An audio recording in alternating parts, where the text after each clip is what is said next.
അദ്ധ്യായം 111. അൽ മസദ്, മക്കയിൽ അവതരിച്ചത്. മസദ് എന്നാൽ ഈത്തപ്പന നാര് എന്നാണ് അർത്ഥം. 5-ാം സൂക്തത്തിൽ ഈത്തപ്പന നാരുകൊണ്ടുള്ള കയറിനെപ്പറ്റി പരാമർശിച്ചതാണ് ഈ പേരിന് നിദാനം.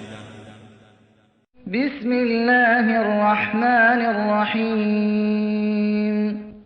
തബ്ബത് യദാ അബീ ലഹബിൻ വതബ്.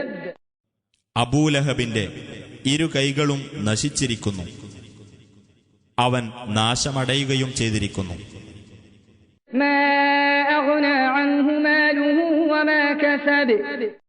അവന്റെ ധനമോ അവൻ സമ്പാദിച്ചു വെച്ചതോ അവന് ഉപകാരപ്പെട്ടില്ല.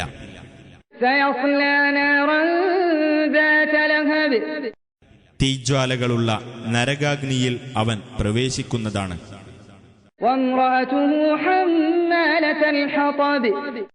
വിറക് ചുമട്ടുകാരിയായ അവന്റെ ഭാര്യയും.